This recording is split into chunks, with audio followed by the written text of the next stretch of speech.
Subscribe or they will haunt you. In 40 years, what will people be nostalgic for? The internet. Hell, I'm nostalgic for it now. Not the final form that the internet has taken over the past decade or so, but those Wild West days before YouTube, Facebook, social media, Reddit. Finding weird ass sites, Geocities pages, looking up cheat codes for GTA, hanging out on forums, seeing something go truly grassroots viral, and not just because it's trending on Instagram or something. Those days when no company knew what the hell the internet was or how to market on it. It was just left to the nerds and the kids who were making up the rules as they went along. I miss when the internet felt like a little adventure rather than a time sink or utilitarian tool to get the day-to-day done. I don't wanna live in the world where someone says, "Don't you miss 2020? It was simpler time." Poppable bubble wrap. I hate that bubble wrap that the air just moves to the next bubble when you try to pop it. High quality Nerf blasters. Nerf no longer makes anything worth buying unless you think it looks nice, in my opinion. If you are not already, buy all your blasters and darts from Dart Zone. Back in my days we used video games with controllers. You mean you have to use your hands? That's like a baby's toy. I was talking to my sons the other day. They asked me about my first job. I was telling them how fun it was working at McDonald's in high school and a friend that I made. We would finish our shift, then go to the mall and play games at the arcade. At that instant I realized I might as well said. We would get a root beer float at the soda shop, then go to the sock hop to meet some girls in our hot rods. Crazy how fast things change. I think YouTube. Like how us 80/90s babies miss early Nickelodeon and Saturday morning cartoons, I think future generations will miss the unlimited content.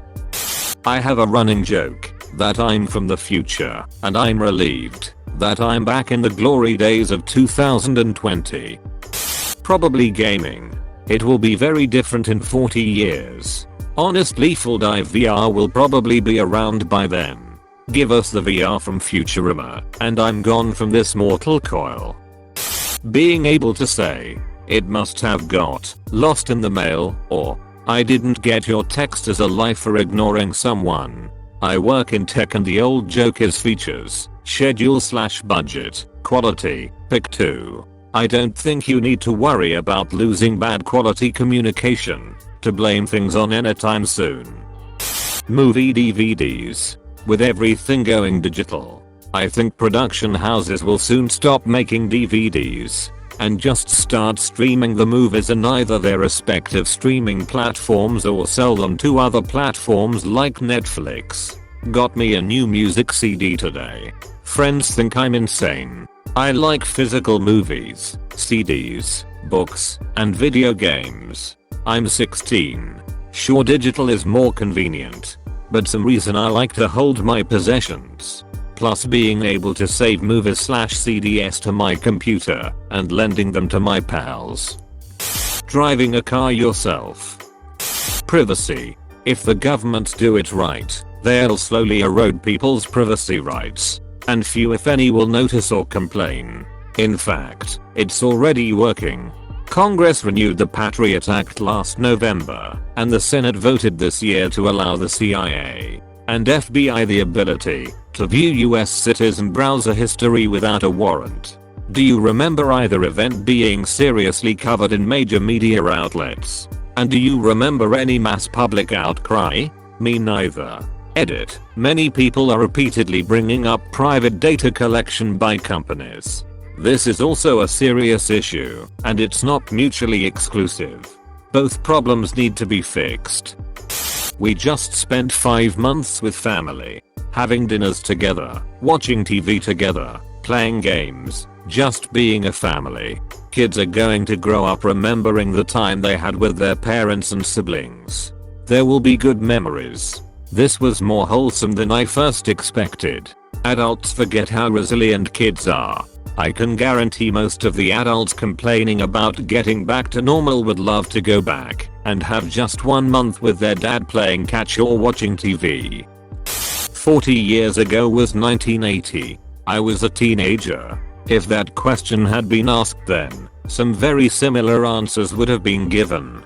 Clean air, clean water, clean earth, non-radioactive land. Between 3 Mile Island and the getting hot Cold War, we thought there was a pretty good chance of some kind of nuclear apocalypse. Various species of animals, neither the California condor nor the American buffalo, among others, were looking too good. There was some general fear about computers and what they could/would do. See films like 1983's War Games. And yet, here we are. A little better in some aspects and a little worse than others. 2020 is quite a downer of a year, but human beings are endlessly optimistic and adaptable. I predict in 40 years we'll look back on some of our fears today like 80s folks look back on things like Genesis. Land of Confusion video, a little nostalgic, a little embarrassed, and a little humbled by both how much and how little has changed. Healthy spines and happiness. There is an entire generation that's growing up on finger puppet videos and random kid-themed YouTube channels right now. Honestly, I'm scared of the hell to be brought upon us in 30 to 40 years. Yes, the Spider-Man Elsa generation. Hardcover books. I'm already nostalgic for bookstores. There's 1 or 2 around me, but pre-pandemic, they were on their way out. Buttons. Flipping through cable aimlessly, not really sure what will be on any channel, and just going till you hit something decent.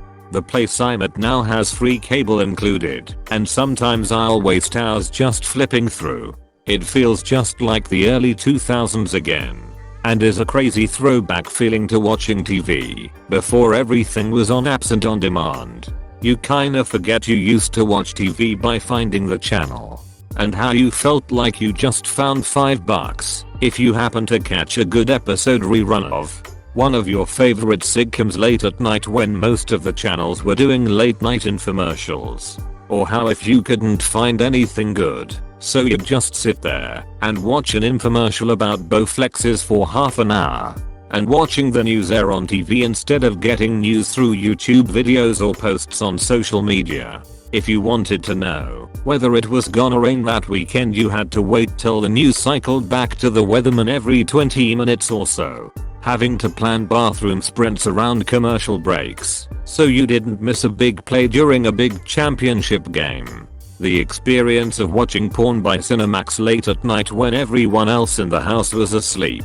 Planning your whole afternoon around getting all your errands done by dinner time so you could catch Jeopardy or Judge Judy. Watching cooking shows in your underwear and trying to write down a recipe and getting mad because you missed a step and it's live, so you can't rewind it like you can now with DVR or on demand. Cash money. Besides the occasions when dealing with cash is just a lot more convenient. It's art. All those paper bills and coins are designed. Some are beautiful. Honestly, probably malls. I feel like a lot of them are going out of business and getting torn down. Well, at least the old mall experience. Playing physical games with friends. Going to friends' houses to play basketball/soccer and a few video games. And then have a sleepover. Socializing to the extent even the youngest here have experienced. Cars with a manual gearbox. They're already disappearing. A lot of sport cars don't have manual options anymore. Top 3 things that came to my mind. Going to the movies. Being able to flip to a random channel. Driving to places. Maybe 40 years is too soon for this to be nostalgic, but it'll happen soon enough. Damn, the movie one hit hard. A small local theater near me just shut down for good. And I can't express how disappointed I'd be if the movie theater industry just never pops back up after this pandemic. Some of my best childhood memories are from the movie theaters.